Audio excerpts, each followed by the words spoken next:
I talked to many folks about this idea that I had, right, about the acquisition.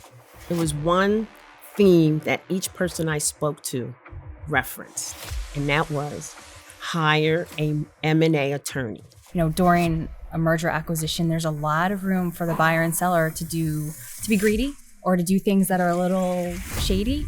And it was so important to me. My father always taught me be fair, and that I want to be able to sleep at night. And, if it meant I could be a billionaire but do things against my integrity, I'm not going to do it. How do you prepare for the unknown during this process?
Welcome to Mergers and Acquisitions, a conversation hosted and sponsored by Comcast in partnership with Eastern Minority Supplier Development Council. This segment is where we share stories and experiences of minority business owners who are impacting economic growth and inclusion of MBEs in the business world. I am your host, Kristen Arnoldy. This is a special topic for me here today. I work for Dexian. We rebranded from Digital Intelligence Systems and Signature Consultants after a merger and acquisition in early 2021. Today, we're delving into a powerful conversation with two extraordinary women, business owners, sharing their experience and insights on mergers and acquisitions. I'd like to introduce Amanda Chevalier, president of CFI Workspace, and Patricia Claybrook, president of Jidan Cleaning.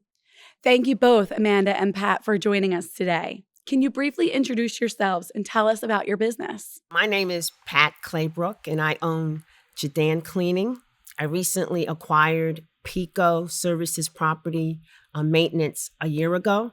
So Jidan Cleaning provides interior commercial cleaning, so office cleaning, strip and wax floors, carpet cleaning, window cleaning, etc. Pico provides outdoor cleaning, so we do landscaping, snow removal, sweep parking lots, power washing, and the whole idea was to provide commercial buildings the opportunity to utilize one business that could provide cleaning for their interior and exterior needs. We are based in New Jersey with offices in Philadelphia and in Baltimore. Hi, my name's Amanda Chevalier, and I'm the president and owner of CFI Workspace. We are a certified Miller Knoll dealership. What that means is we sell Herman Miller and Knoll corporate office furniture, as well as the complementary services that come along with that. We essentially work with our customers, architecture and design companies to create a workspace that entices their employees to want to be there, a space that's functional, beautiful, and inclusive of all the employees. Awesome. So let's jump right in. I'm curious to learn more about your recent mergers and acquisitions in light of the recent trends towards smaller M&A deals and challenges posed by economic uncertainties.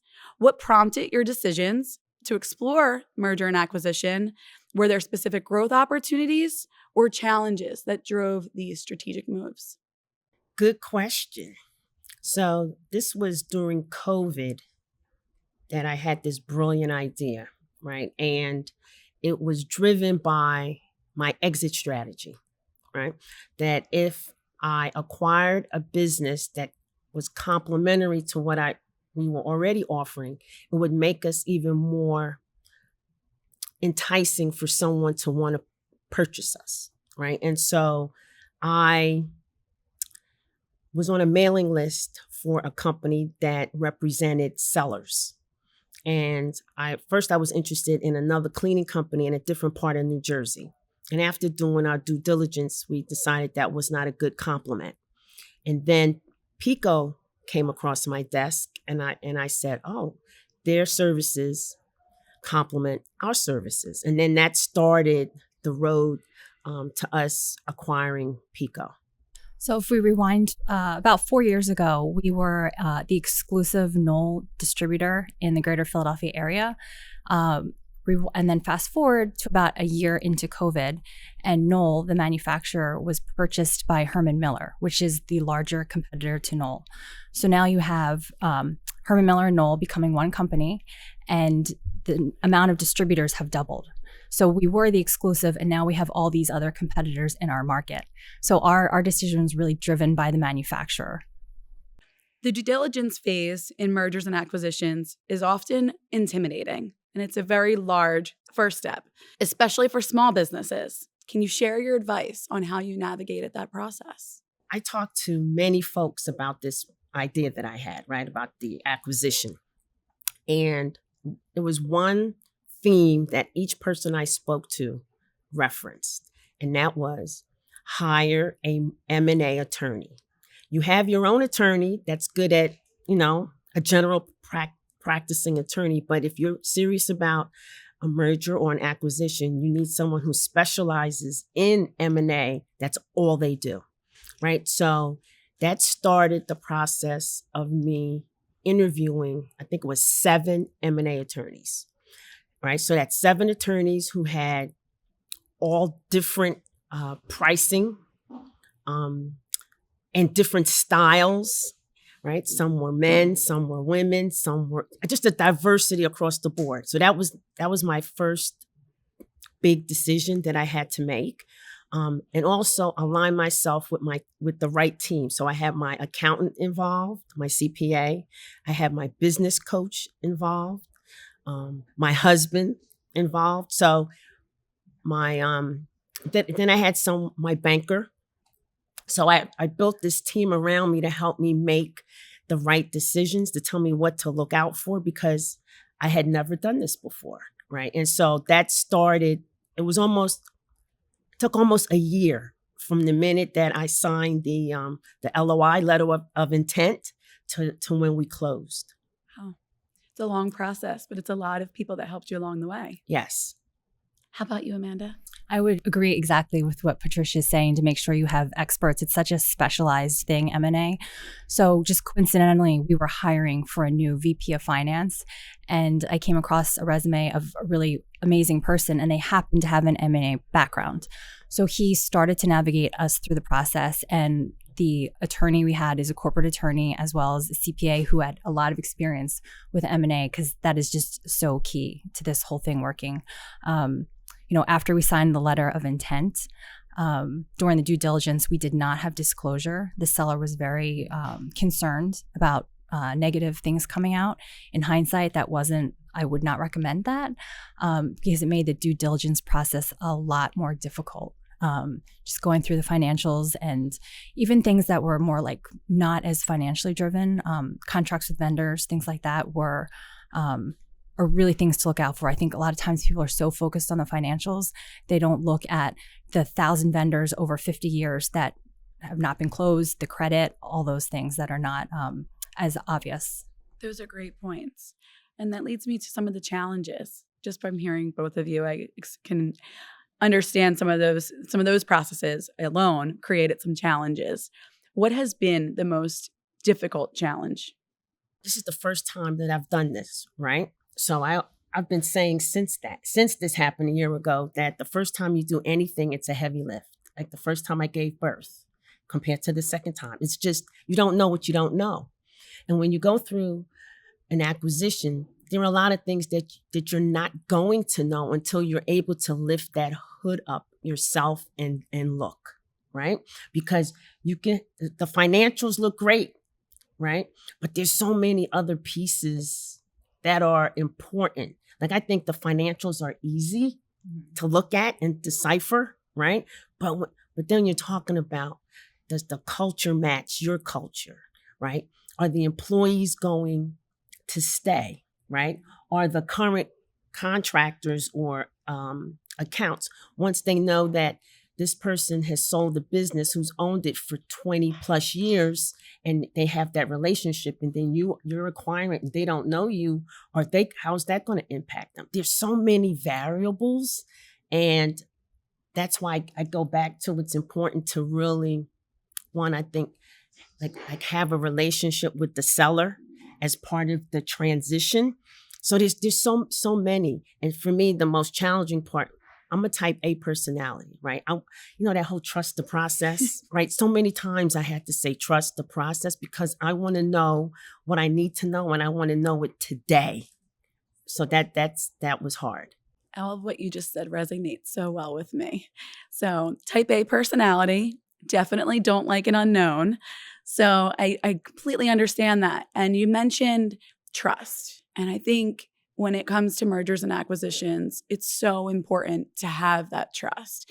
And how can you instill that with your employees when you're talking about culture, which we'll get to. But for you, Amanda, what has been your... The culture, I would agree with Patricia, absolutely. And we had awareness of that going into it. I think a lot of people say, merger, but the truth is it's always an acquisition. So the merger is kind of a polite way of saying, we're not buying everything. It's important for people to remember that it's not the new company's way or the old company's way. You are just a different company. And that was a really key piece for us to realize, people are not going to suddenly be, the CFI way or the Spectrum way, but this is the new way. So we're a new company and no one's better or worse than each other. We're going to do this together. How did you prioritize culture? Did you prioritize culture? And what did that mean for you during and after the deal? We kind of rebranded our events, whether it was a social event or a meeting. So it was like new kinds. It wasn't the CFI meeting or the Spectrum meeting. It was, we're not going to have the monthly meeting. We're going to do this once a week. So for example, if we had a certain Christmas party, now we're having a holiday party at a different time, a different date. So it's not the old way or the old way. It's just a different way. We had a lot of company events with just employees. We added a summer picnic for employees as well as their families, so that people could see, this is who I work with every day. Just focusing on realizing this is their life and you guys are important to us. You're the most important thing we have. Absolutely. When I think back to our rebranding for Dexian, one of the reasons was because we were now a new company. No old cultures. No, we're this company, company A, we're company B. We are now Dexian. And that was really important for us as we moved forward from that rebranding. We just rebranded in May 2023. But when you speak about culture, how has it been post-transition? It's been easy.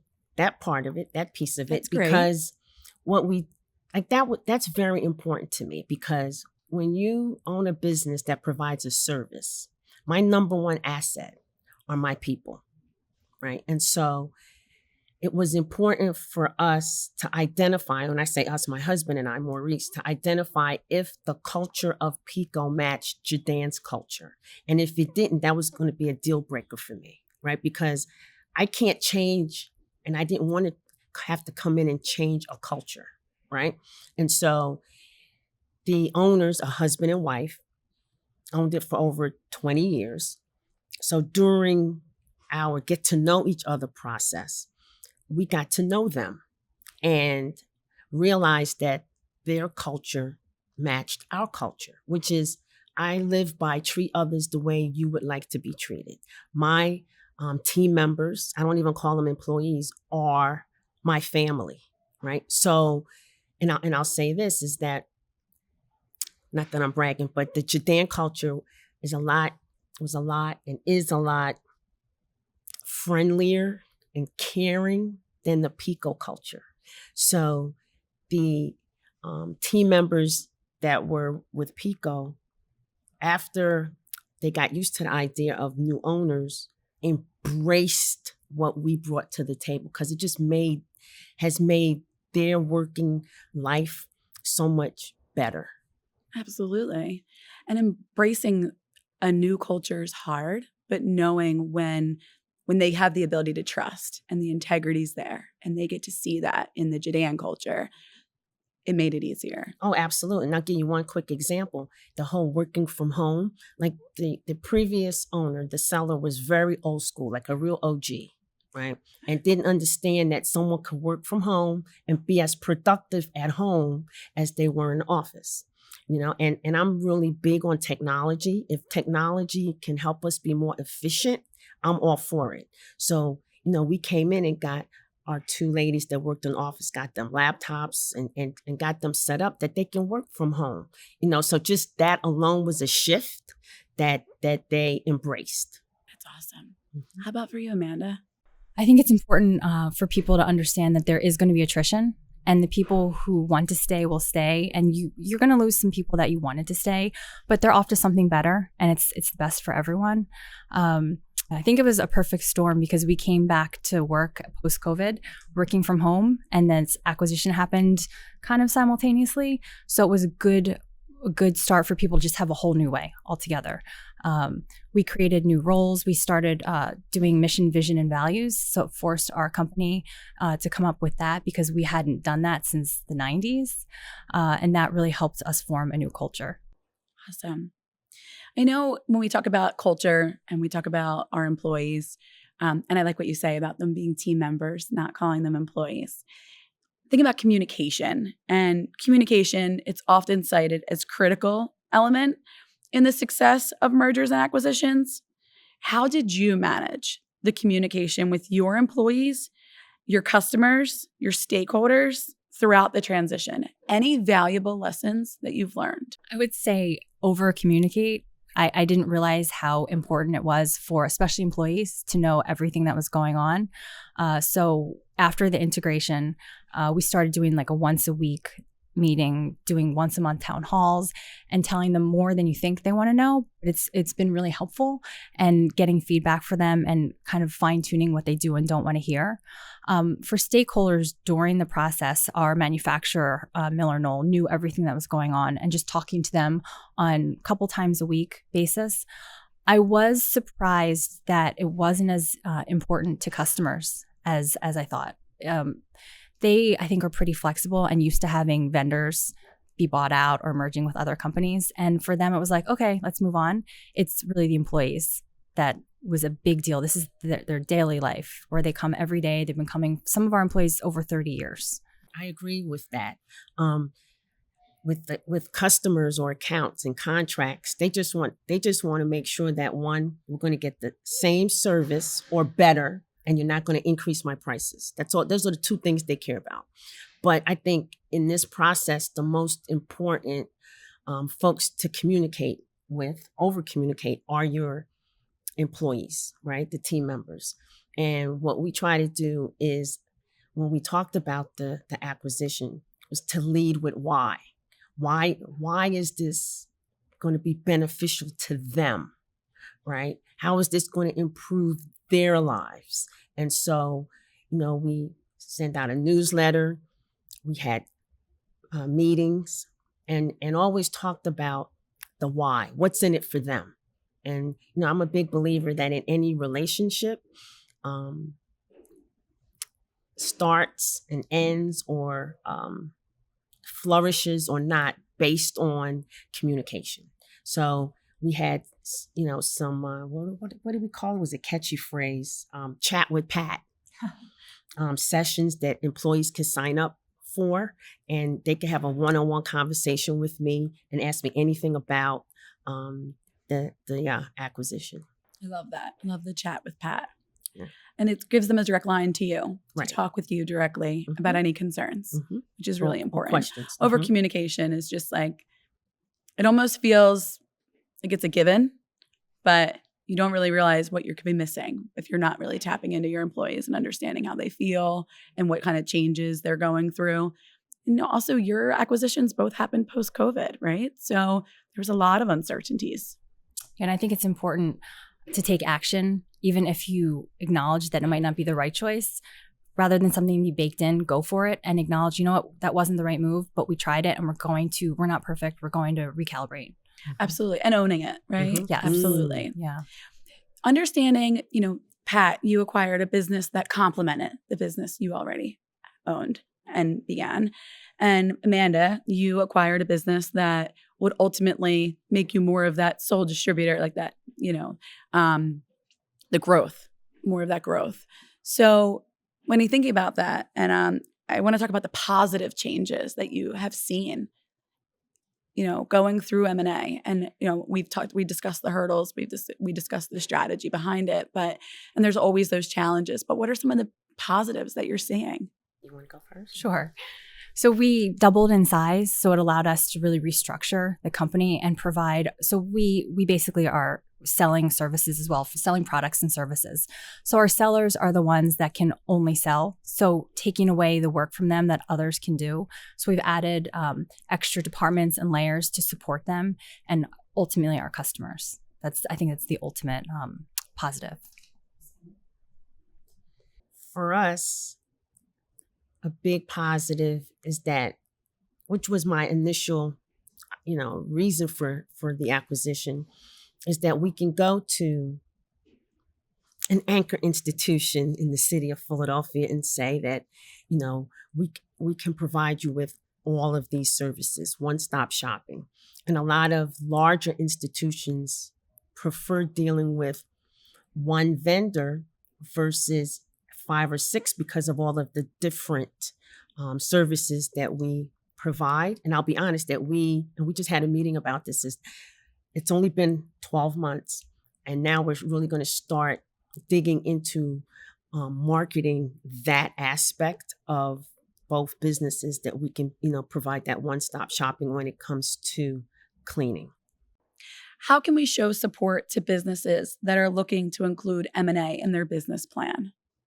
Well, I think one is you have to have a growth mindset, right? Even 10 years ago, someone said to me about acquisition. I was like, oh no, acquisition? I'm never going to acquire it, because it just seemed like such a monumental task that little old me is going to actually buy another business, right? I'm just trying to stay afloat, right?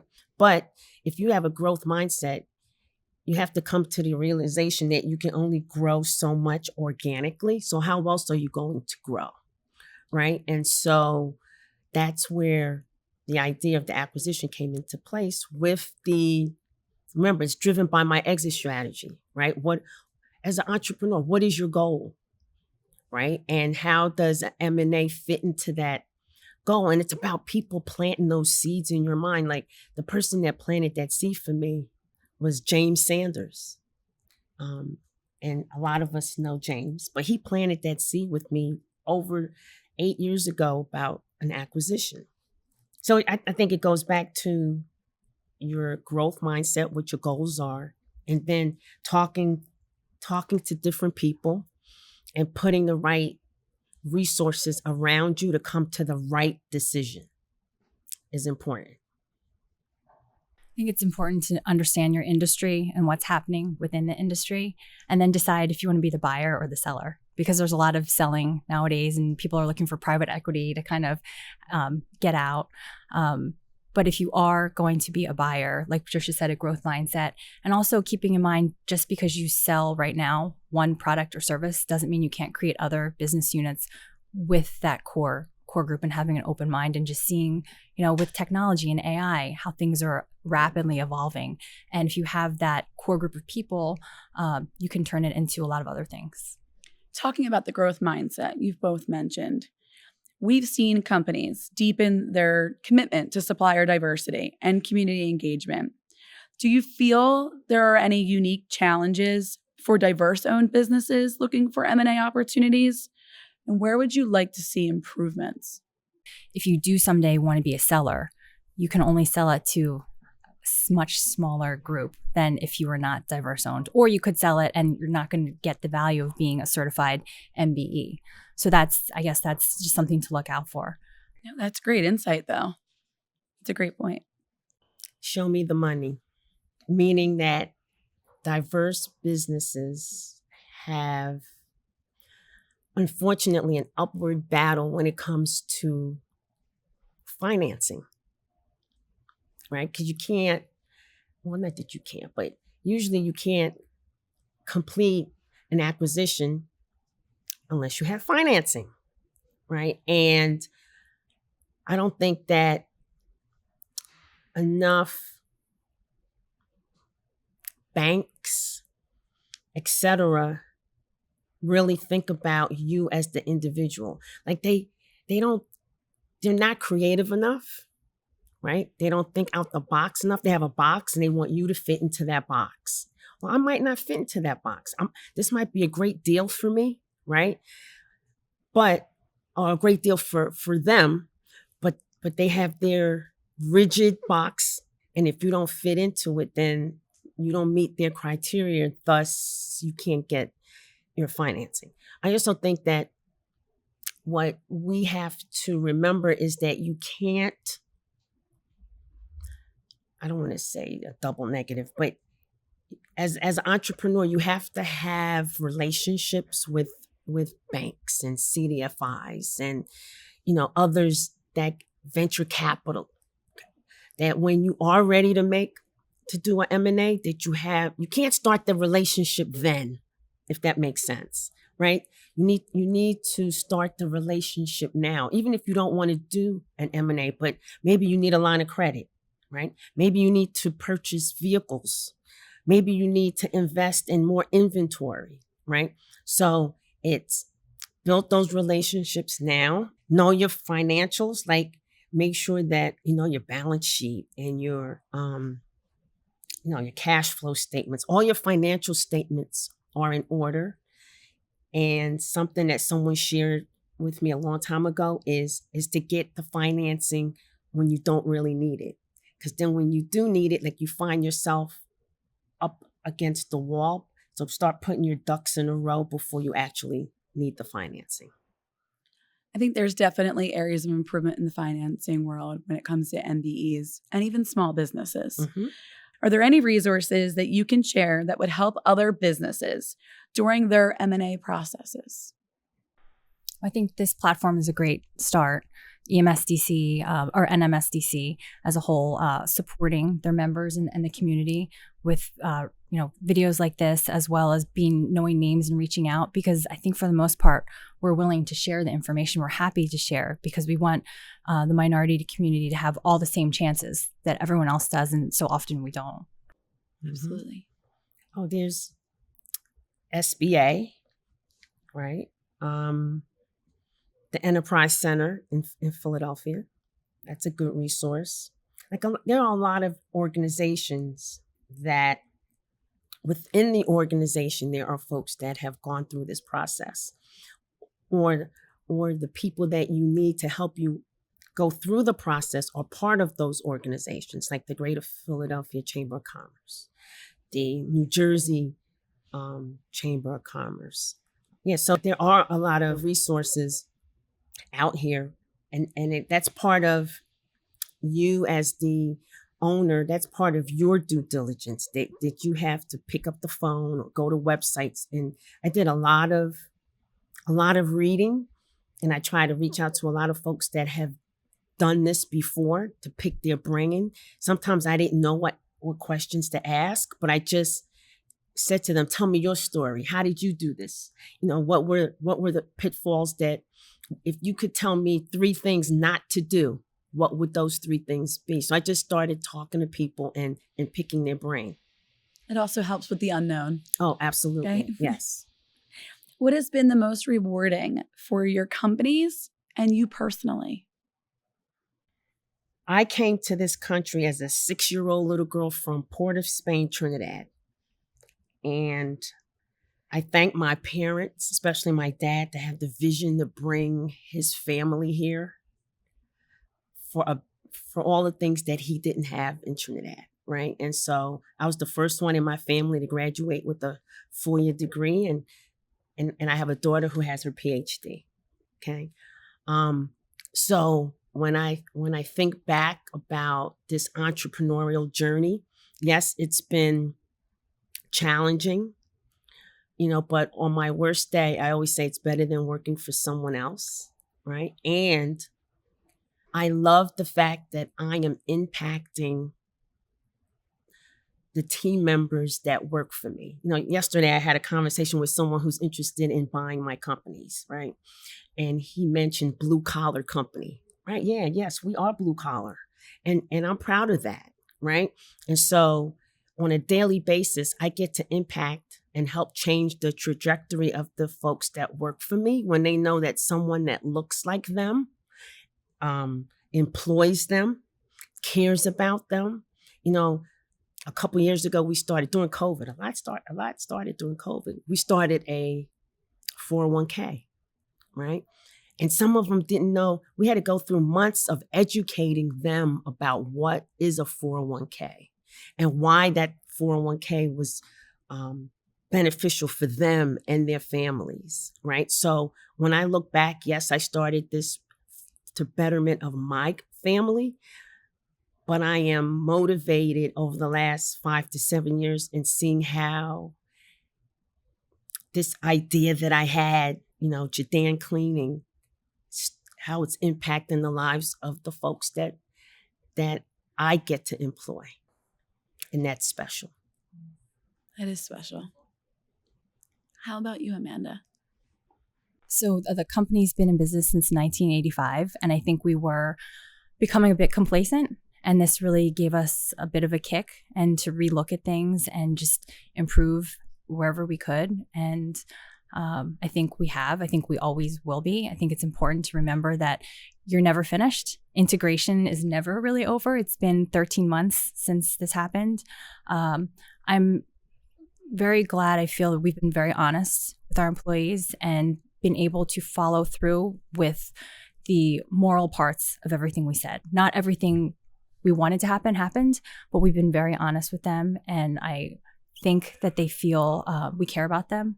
It was really important that the company, the seller, is someone that I deeply respect, that we treated her company with all the love and care that she put into it for all these years, because it's important to remember this is someone's baby, that's a company, and just to share with everyone, like, show the dignity and respect to this company that you have for your own company, because this is something someone nurtured and grew for years.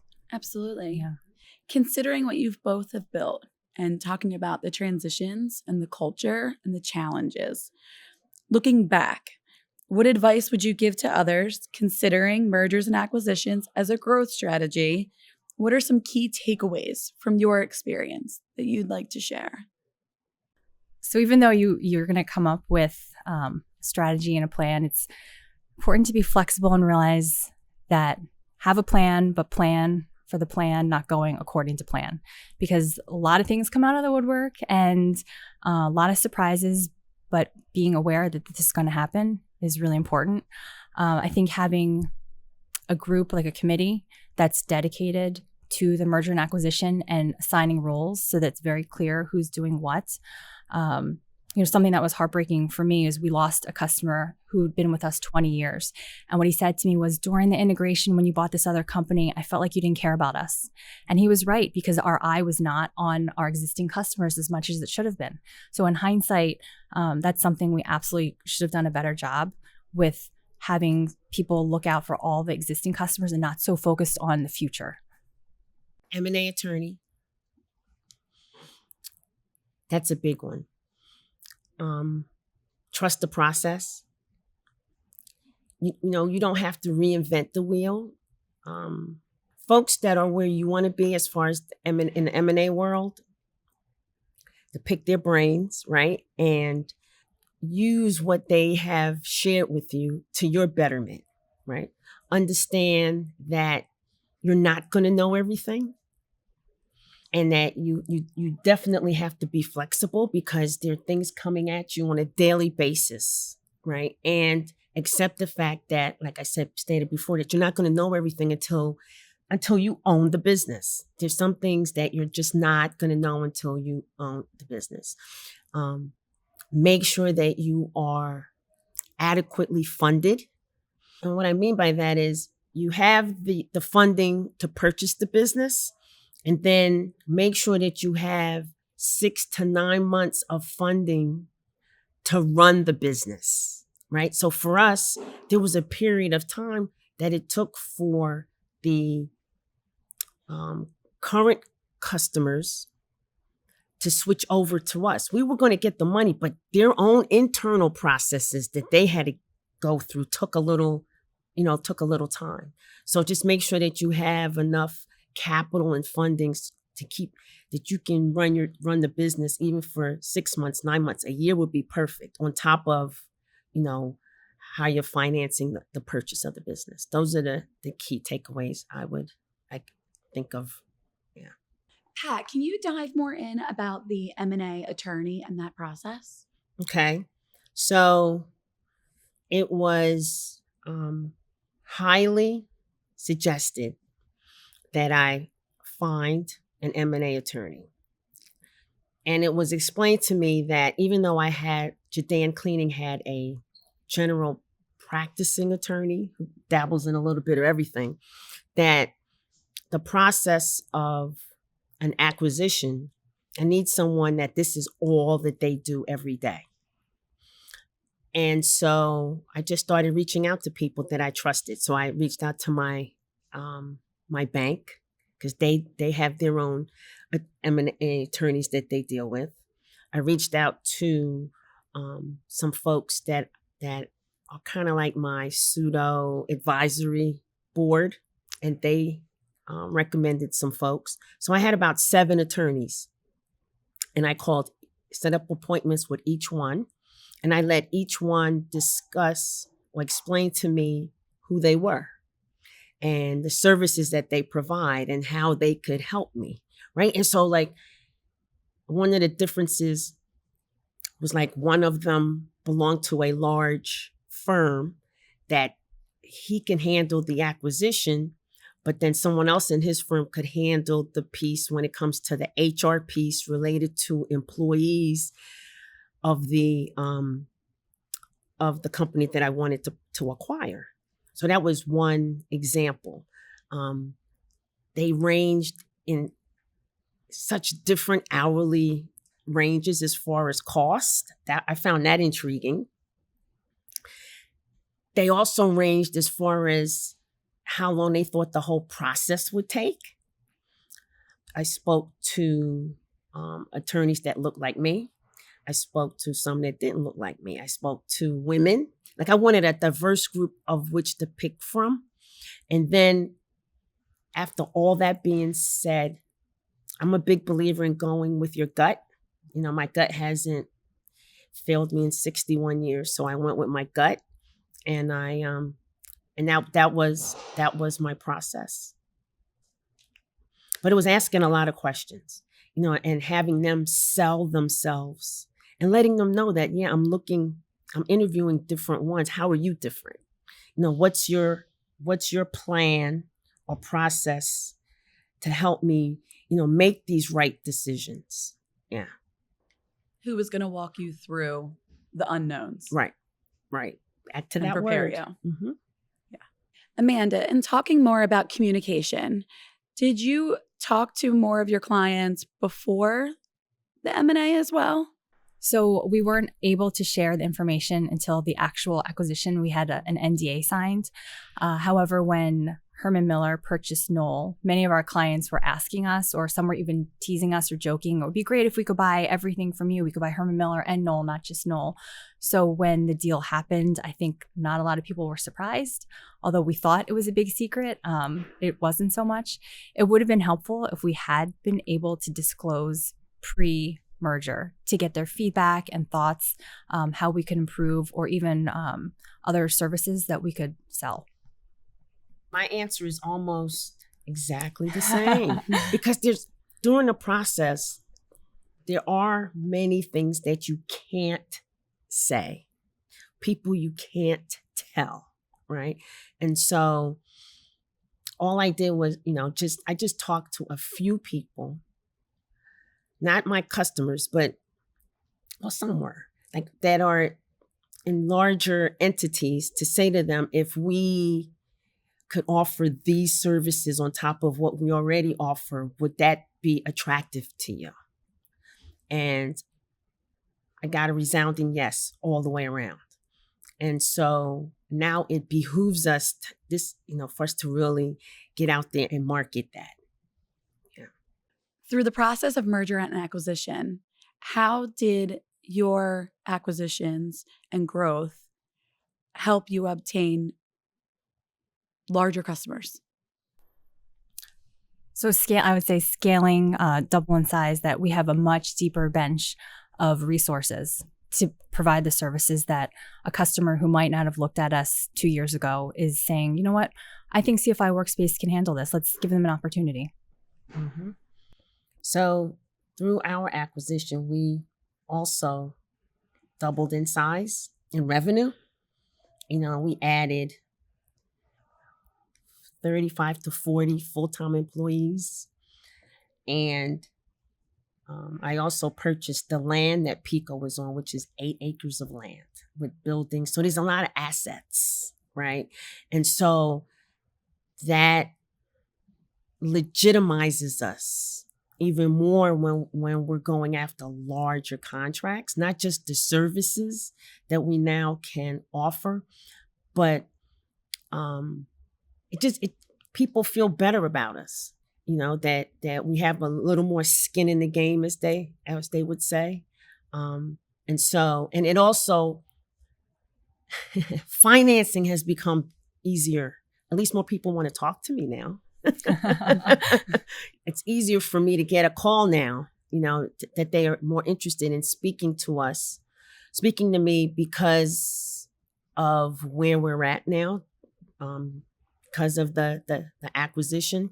So I think it has opened up more doors to larger entities as far as customers, and also more options when it comes to financing.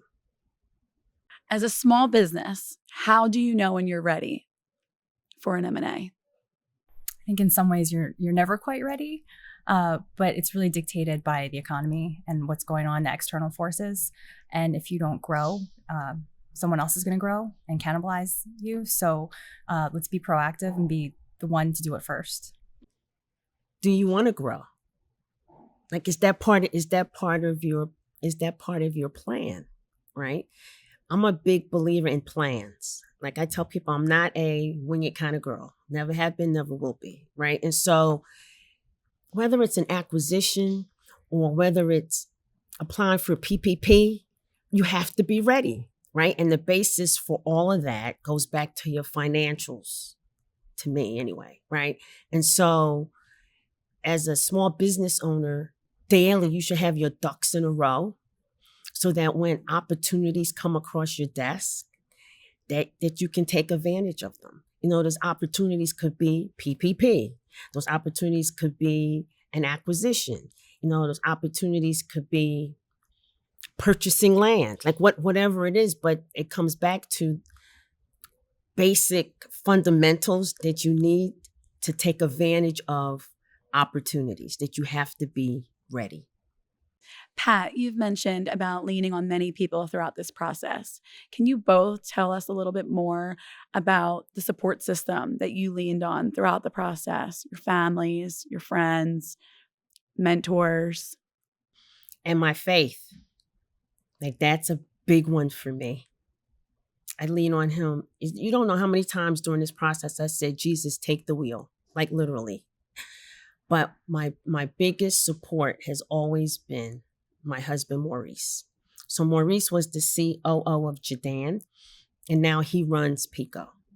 And without his support, just in life, right? And in our businesses, I can't explain how important that has been. Even, and it might sound cliches, but even a hug, to say, yes, you're doing the right. Because so many times I doubted myself during this process. Am I doing the right thing? How is this going to impact Jidan? How is this going to impact Pico?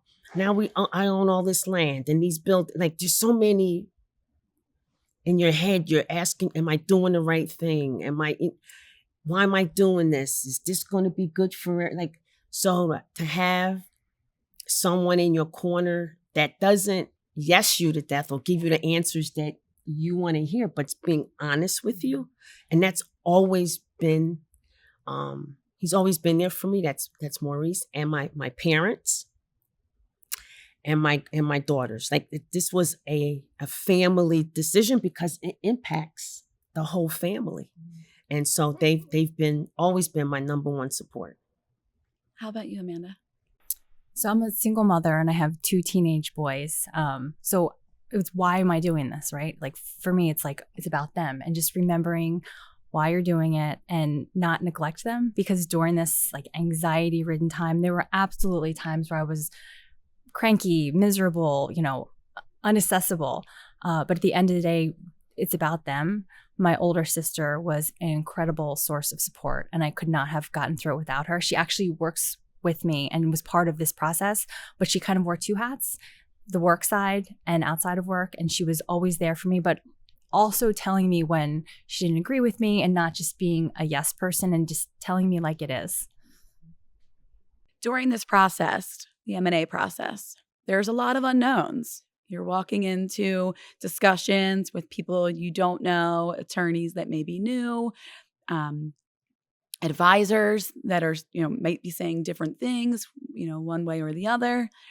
How do you prepare for the unknown during this process? I always tell my children, don't ever be afraid to say you don't understand or tell me more. And I think that's a key piece is when you're dealing with all these attorneys and banks and CPAs, they're using a lot of jargon and you might not be following, but just say like, hey, can you explain that to me? Because when you hear that, you're learning and it's opening your mind to new things that you might not know. And having that diversity of professionals along the journey with you really helps show you new things and how to handle it and give you advice. My acquisition, my loan is millions of dollars, right? So I went from 0 debt to millions of dollars in debt. And when I was going through the process and I'm thinking about that, I think that gave me the fuel when you're talking about all those dollars and cents to ask as many questions. I'm a big believer in raising my hand and saying, I don't know. Help me to understand. Help me to feel comfortable about whatever it is. And I would talk to different people. I don't take your word as bond, as we would say, right? I trust you, but I want to get another opinion, right? And also to have an air of confidence, not cockiness, right? But confidence. I also think that there was a dynamic of me being a woman during this process that some folks that I interacted with at some time tried to make me feel less than because I was a woman. And you have to come from a place of I say fake it till you make it, right? Like to be confident in who you are and confident in what you're trying to accomplish and not be afraid to ask questions. Because at any time during this process, I could have said, no, this is not going to happen, right? You always have that ability to stop the process if that's what you choose to do. If you could go back in time and do it all over again, what would you do differently? 2 things. And it has to do with people and financing, right? And the people piece would be that I wish that we as buyers could have interacted or connected with key employees earlier in the process. And then the financing part is I wish I would have asked for more money, like that, that 6 to 9 months of working capital. I wish that we would have asked for that. How about you, Amanda?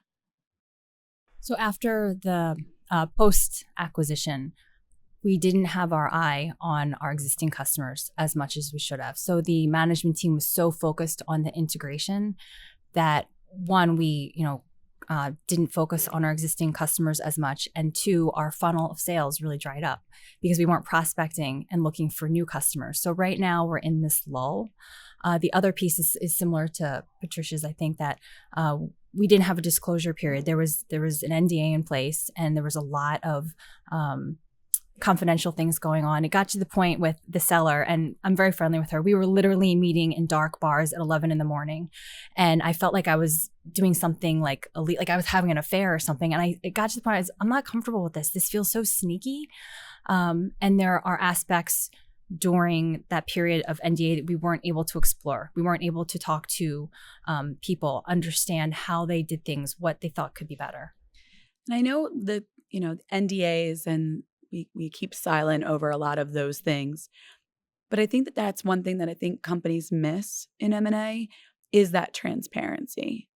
And you mentioned it about wanting PECO employees to understand and embrace that they're not your employees, they're your family, they're your team members, and that you care about them and that you love them all the same and you treat them with open arms and chat with Pat. And when you think about those things and what that communication can do earlier on and throughout an entire transition period, it really can affect a post, M&A deal. Yeah, like for our managers, it wasn't fair to them. They didn't know what was going on. And then one day they're managing 12 people, and the next day you're like, oh, you now have 24 people you have to manage. And they're like, what? They I can see how they could feel a little betrayed by that.